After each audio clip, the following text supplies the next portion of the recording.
Welcome back to another episode of the Bear Trap on the Boom and Bust channel, Bears podcast by a Bears fan. I'm your host Terry, and today doing a week 2 recap of the Bears versus the Seahawks. Got our first win of the season. Let's go Bears, bear down. Let's kind of just go through it.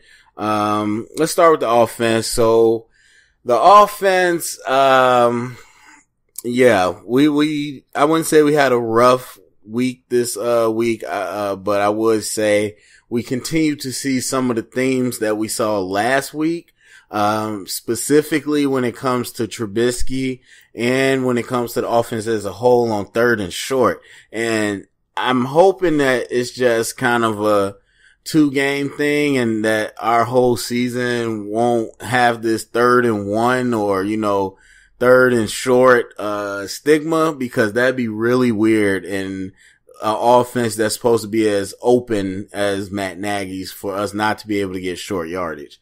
But anyway, so we kind of saw a couple times where the drive stalled and we had to punt because of third and short situations.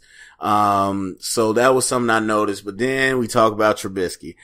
So we gotta talk about the interceptions, and it's weird. Let me say this now before we even get started.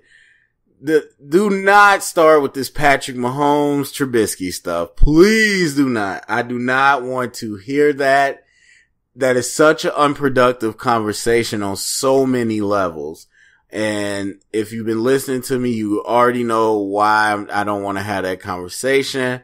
So no, our quarterback is Trubisky. Let's talk about that. And so I understand looking at stats is like, oh, wow. Now let's talk about, 2 years ago, and come on. So Trubisky with 2 interceptions. Of course, you had one that was tipped, which some people would probably blame on Trubisky anyway. But either way, it was tipped, and then it was a tip interception. Now, of course, when people just look at the numbers, they skip over the context. But it's important to think about that. Now, the other one, there's no defending. That was just bad. That was a bad placement of the ball. Got it intercepted by good coverage, by Griffin. So, yes. And then there's times where Trubisky really just missed the person. And you know what? Trubisky to me is very difficult to pin down. And as much as I think fans want to say they know he's going to be good or he's bad, as much as we hear a lot of analysts about it, I really think he is a tough one. I've seen a lot of players. Inconsistent is probably the best thing we could say about Trubisky, because I truly do believe he has accuracy. I do believe it. When someone's inaccurate, is very easy to tell if they just can't be accurate. It's not that Trubisky can't be accurate. It's just that he's not always accurate. And I don't even think it's a case of I'm trying to put the ball here, but I can't, or I don't, or I miss. I don't think it's ever that. I think Trubisky knows and puts the ball where he wants to put it.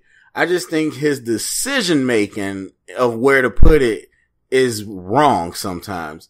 And whether you're talking about throwing to Gabriel across the middle and saying, okay, I'm going to put this ball a little high for whatever reason, and not understanding that I should probably vary my throw up because he's shorter, he's wide open, and he's pretty fast, so I should probably put it on him on a speed where he can catch it and just turn and run.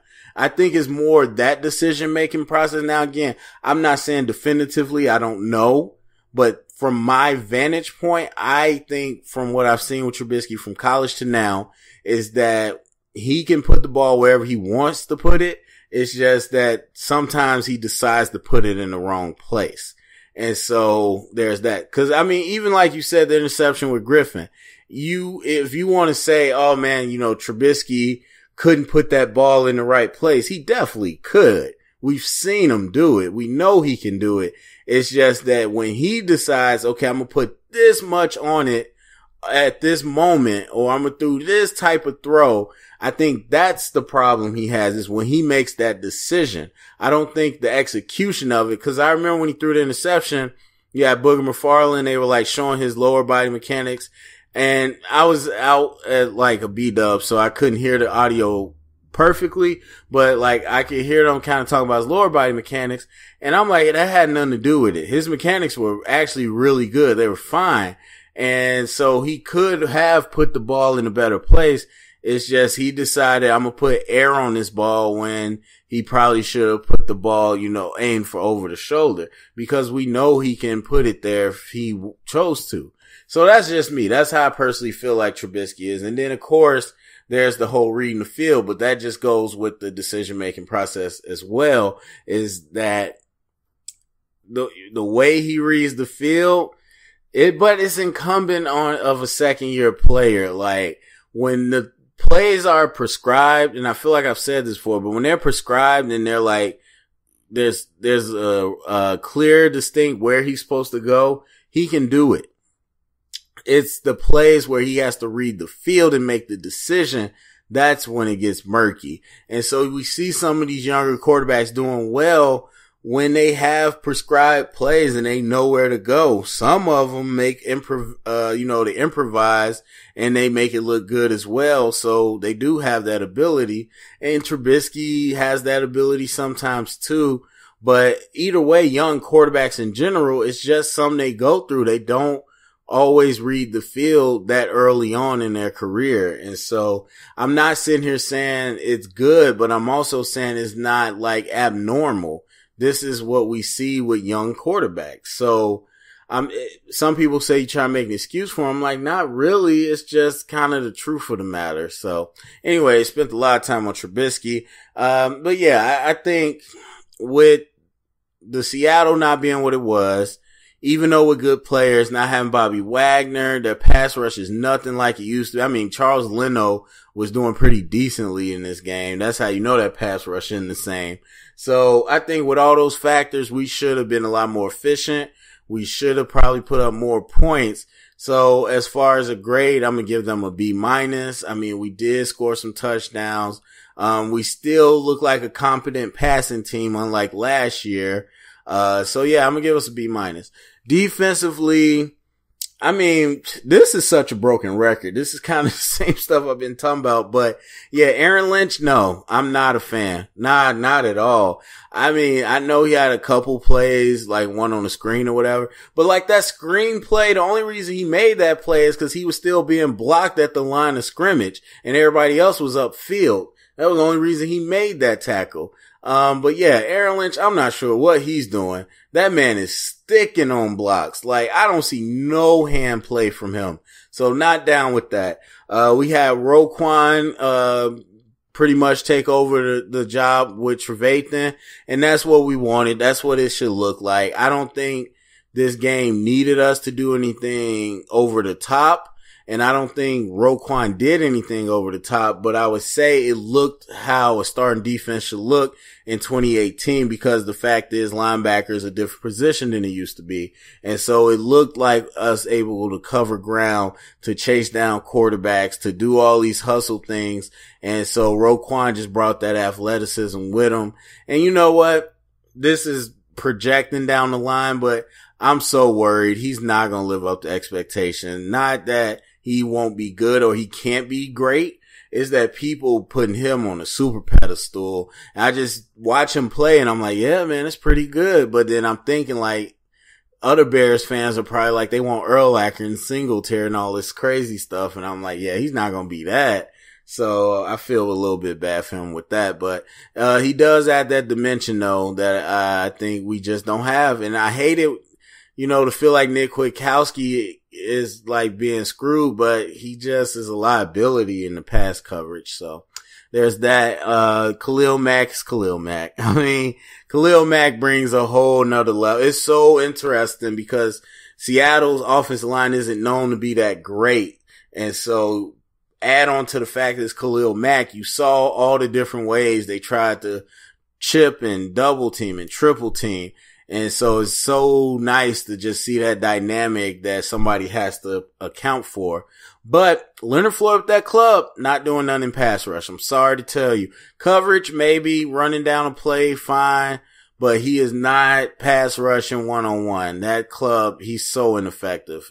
So at this point, outside of Mac, I'm still waiting for a good pass rush. Honestly, I think Akeem Hicks is still a monster in the run game. I honestly thought he'd be a little more flashy so far with these one-on-ones, but it's a young season, so we'll see. And I think he'll definitely get his opportunity, but outside of Mac, I still haven't seen a pass rush that makes me feel promise, so, we just hope Mac stays healthy and continues to get his, stamina up. So, and then a secondary, good matchup.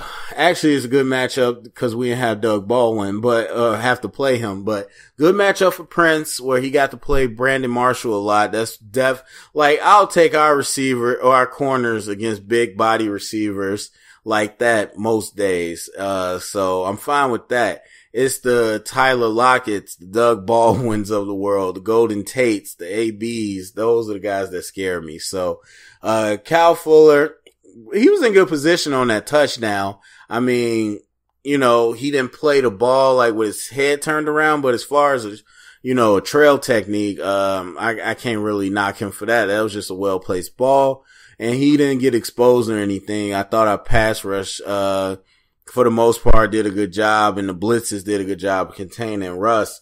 So, nobody got exposed really, but I think Prince looked a lot better being able to sit on stuff as we saw the pick six. So I thought, that's the type of play that we want.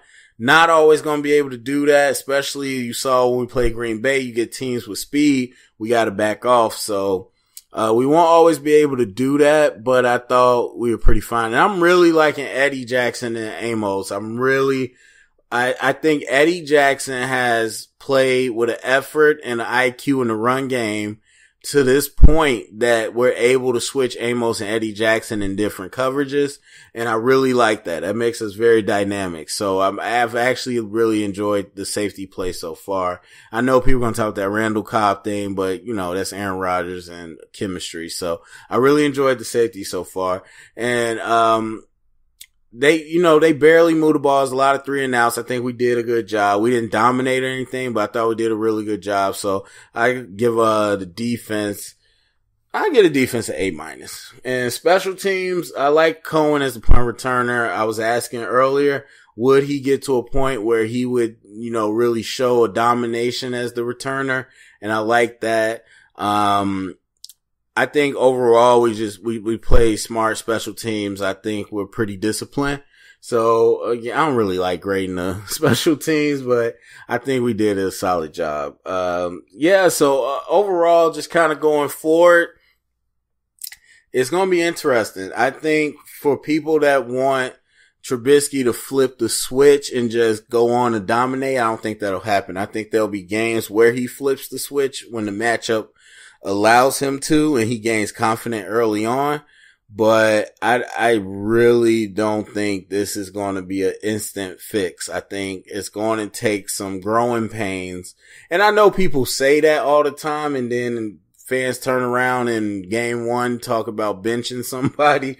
But I think truly this is going to take growing pains, and there's going to be some good play, some ooh, some ah.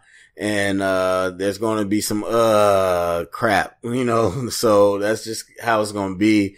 It's interesting to see how much we run Trubisky, kind of like with design quarterback runs. But, I think the offense is imaginative. As I've said before, the cute stuff works when you're winning and it works early, but when you got to sit back and play football, I'm still not convinced of the offense, as we kind of saw tonight.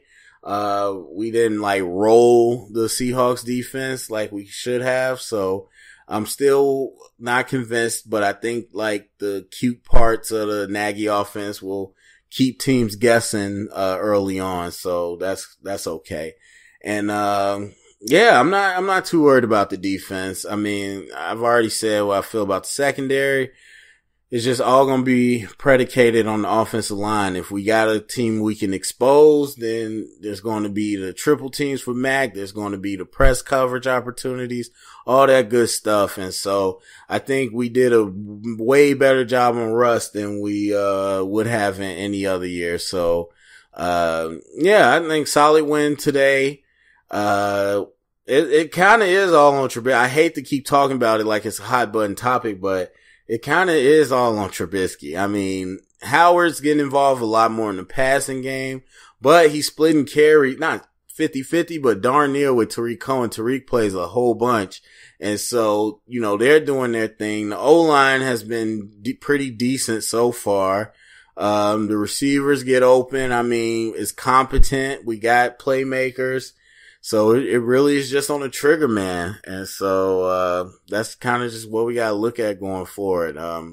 Yeah, so that's it. So go to the comment section. Let me know what you thought about this game tonight. What would you grade out the offense and the defense? All that good stuff. Thumbs up, subscribe, share it around. Get the convo started. And remember, stay up and bear down.